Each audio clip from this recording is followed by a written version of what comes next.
All right, folks, welcome back in. Lady Flames get the victory over Bellarmine by the final score of 79-73, and we're now joined by our Thompson Brooks Insurance Player of the Game, Bella Smuda. And Bella, happy Valentine's Day! And, Thank you. You too. You celebrated by getting a bunch of points and a bunch of rebounds. And I think the first thing I'm going to ask you is, how cool was it to be in the game, in a close game, in the last minute? Really the first time that you've been in there right there at crunch time. Yeah, I was actually thinking that towards the end of the game. I was like, wow, it's definitely nice to play at the end when it's a close game. It's exciting. It's something that I think all basketball players live for. A little extra adrenaline. Do you have to do anything to kind of keep that in place? Because I know sometimes you can almost overhype yourself in spots like that. Yeah, I mean, I love playing at the end of like a game when it's close and it's exciting, because that's when it really matters the most. So, yeah, but you definitely have to be careful to not overhype yourself or underhype yourself. You just have to play your game, stick to what you've been saying, and stick to what coaches says. Well, and speaking of what the coach says, what were the instructions, I guess, in that last minute or two when Bellarmine was pressuring, when they were trapping, they were full court, half court? What was kind of going through the huddles whenever they'd forced a couple of turnovers, but then you also got some easy baskets out? Yeah, I think for us, like our game plan was just, stick to Liberty basketball and do what we do best. And at the end of the day, we practice every single day really hard, and we just have to play our game, and that's, I feel like, what we did, and that's how we came out with the win. A few more turnovers as a team, what you guys would like and what you guys have been averaging. Was it just Bellarmine? They're just a scrappy team, and I say this as a compliment to them, but they're very pesky. Yeah. I think, Bellarmine is a great team, and I think their record doesn't necessarily show exactly. It might look like they're not, but they are a good team. They're really scrappy, and I think that's maybe why we had a few turnovers and just some lack of maybe some communication. But we'll definitely be working on that probably this week in practice to clean that up. Offensive standpoint, we saw several plays where you kind of just called something with half hook or maybe even almost a finger roll. You use your length to your advantage to be able to get around defenders. I'm going to say grateful. Did you do any ballerina? Did you take a ballet at all? I did not, but that would have been a good idea. No, I didn't, but yeah, thank you. Well, the name even kind of fits. When you say the name Bella, that just almost sounds like that you should be a ballerina. Goes back to the footwork we talked about earlier. Yeah, exactly. After my basketball career, maybe I'll stick to ballerina. I'll pick it up. Well, that would be an interesting transition. That's probably the first time in the history of the world that that's ever happened, but I think you could pull it off. I know, 6'5" ballerina. Yeah, well, you know what? I would pay to see that. I would definitely pay to see that. Last thing for you. It's been such a weird season. Now for you, it's your first year in college, so you've made an adjustment. So for you there is no normal because this was your first year. So it's kind of this odd normal that you've had to deal with. We think about it as basketball fans as games being postponed or canceled, schedules having to change last minute, and all that craziness. But you guys, as student athletes, you're having to deal with it not only on the basketball court, but in the classroom as well. Can you give us kind of an idea of how, not just on the court, but academically, how things have been with all this COVID restrictions? Yeah, so obviously, with games being switched around and schedules being changed up, it's definitely, you have to make an adjustment, and it's very similar in the classroom, but I do think that like Liberty academics, they do a great job at helping us out and keep helping us get on top of our grade and get on top of our schoolwork. So yeah, I think that they've helped a lot with that for sure. You guys are very competitive. First unit, second unit in practice. Even Coach Green is competitive, and everybody's competitive in practice. Yeah. Are you guys as competitive in the classroom? Or are you guys looking at GPAs and saying, all right, 3-point this, 3-point that, I got you by 1. Oh, no, Bridget and Maya got us by 4. You guys compete there too? Yeah, I mean, I don't know about everyone else. I think for some people they might be, but I know that we have a lot of really smart girls on our team. Like Bridget and we top on their game with that. But yeah, they're super smart, and I think not only do we have a really talented team in basketball, but also in academics. Well, outstanding. Have safe travels home. And I know there's still some kind of uncertainty. At this point, you guys don't have any conference games next weekend. That could certainly change. Things have changed so much this year. But if you do have the week off, enjoy that. I know a week off in basketball is not really a week off because you guys are still practicing hard and going after it. But congratulations on a big win today. Thank you so much. That was Bella Smuda, and Bella's going to hand the phone off here in just a second to Coach Carey Green, and we're going to get his thoughts as well as we bring Coach Carey Green in. And, Coach, that one was exciting. That was a fun game. I know for you, probably a little bit more antacid and reflux than you wanted at the end, but as a fan of the game of basketball, there were some big runs. There was a lot of scoring at one point, just around halftime, on pace for almost a 100-point game. Yeah, we can score some points a lot of the time. Sometimes we go ice cold or turn the ball over. Man, if we wouldn't turn the ball over, we could score probably 10 more points a game at least. But we settled down a little bit better on the defensive end in the third quarter. I think we held them 14 and then 17 in the fourth quarter. But, wow, hard fought. Needed to knock down some free throws and got a lot of contributions from a lot of players. It was a team win, certainly a team win today. And that second game on the road is difficult. Wow, it's so tough. And very proud of the girls. It's Valentine's Day, and they got their Valentine. And let me say this, too, Jamie. I mean, the history, you've always given our girls roses on Valentine's, and with the COVID, I'm not beating you up. You may have already done something. If you've done anything, you've done more than what you should. But we really appreciate you and how you've supported our program and continued to support us. So great team win. It's going to be a few Krispy Kreme donuts being eaten, so we're happy.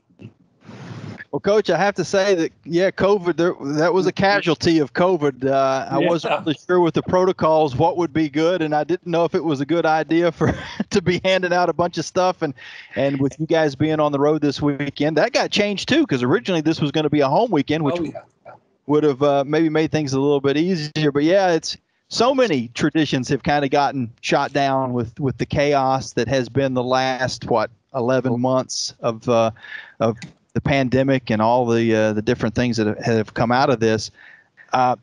We were talking to Bella about it and how that kind of not only affects on the court, but it also affects academics and it really all aspects of life. Everybody knows this up to this point.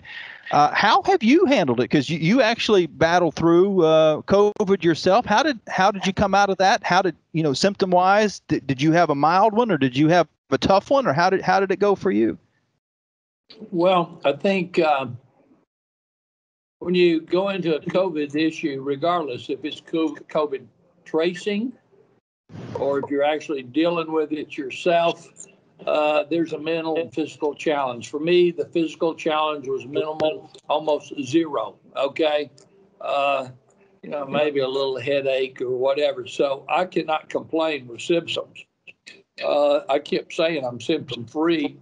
And that may be because I wanted to get back, but I had to go through the 10 days quarantine protocol and to move forward. It's like a new job. Everything is so much different. The game of basketball is the game of basketball, but you're spread out all over the court. You can't even talk to your players. If you come and see, or you were at this game, I'm jumping up out of a wheelchair. I'm grabbing a crutch, and I'm walking 20 feet just to talk to a point guard that could have been sitting right beside me, and all I had to do is just yell down the row, so there's a lot of changes, and that's just life. We got to move on, and we were doing a devotional last 2 days on James chapter 1, verse 2 through 8, and we're all going to have trials. So they're going to come, and we need to have the right attitude. It says to have a joy, so our faith will be tested and it would grow and mature. If not, we're just going to be immature babies in our faith. And with these COVID knee injuries or whatever comes our way, have the right attitude and one to move forward and know that God, that you can always trust Him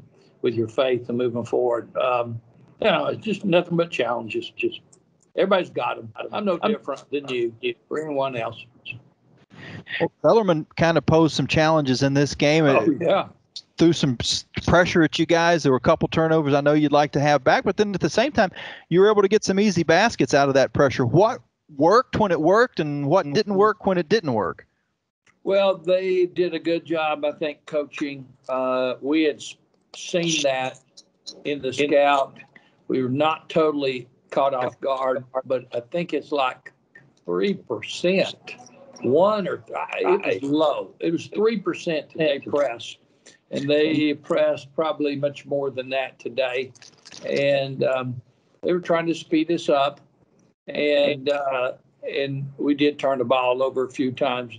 And even when we didn't turn the ball over, I think our offense was not in rhythm because we tried to play too fast. Now, there's a fine line. You have to be a surgeon.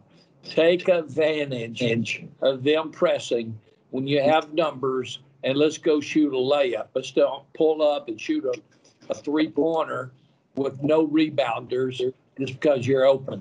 And you better make those. So that's their strategy. Force us to play fast, take quick shots. They don't have to play defense. And they come down and they dribble drive and pass the ball around and get to the foul line or shoot a wide open shot. So they had a good game plan. But again, I'm very proud with how we kept together and got a lot of contributions at critical times from a lot of players. So good team win. Coach, I'm going to test you a little bit as far as because I know when you guys kind of get into basketball mode and blinders are on and maybe some events that kind of get missed. Do you know what major sporting event is taking place today? No. Daytona 500. Well, I'm locked in, baby. The reason I ask is Derek Cope, who is almost the same age as you, is running in the Daytona 500 today. I think he might be just a little bit younger. He's 62. He's running in the Daytona 500 today. And my question to you is, would you be willing to get into – I know you've gotten into a fighter jet before. Would you be willing to get into one of those Daytona 500 cars? You know what? If I could do a Blue Angel F14, F15, 16, whatever, and do a roll, do some flips, barrel rolls, invert, and pass out, I can handle a Daytona car. Okay, I may be scared, but I really respect our armed services, and especially I've always been a Blue Angel fan because my father was in the Navy, and that's the Navy fighter jets. One last thing for you, Coach. As it sits right now, you guys have another bye week scheduled. I know that can change with COVID protocols. Someone could go into quarantine and you guys could get a game. But the fact that you've played so much of the conference year, it makes it less likely that they could make moves and have you play someone that you haven't already played. How does that sit right now as far as going into this weekend? Well, we're on standby. We lost a couple game opportunities early in the season, and with this bye coming up yeah, we're looking and talking to opponents that in our area, not in conference, but outside of our conference, to pick up a game or two if we can. Man, that's touch and go. There was 3 conversations of that just today. I know I've had about 7 conversations since maybe Wednesday of this past week, knowing we got to buy, try to plan ahead because our administration is so great supporting us. But there's a lot of things being juggled on our campus, men's basketball, volleyball, and just trying to find an opponent that is following NCAA and conference rules of protocol with number of tests and what kinds of tests. So it gets pretty complicated. In summary, we've got to buy, but it may change. We're trying to find an opponent. So if we can find an opponent for a Thursday game, Friday game, Saturday game, Sunday game, or even 2. We thought we had 1, but it's not looking like it's going to happen. But I gave you a great political answer. All this talking, and you didn't get anything out of it. Well, we know to be on standby. Yep. Well, Coach, we appreciate it. Congratulations on the win. Safe travels back home. Thank you, Jamie.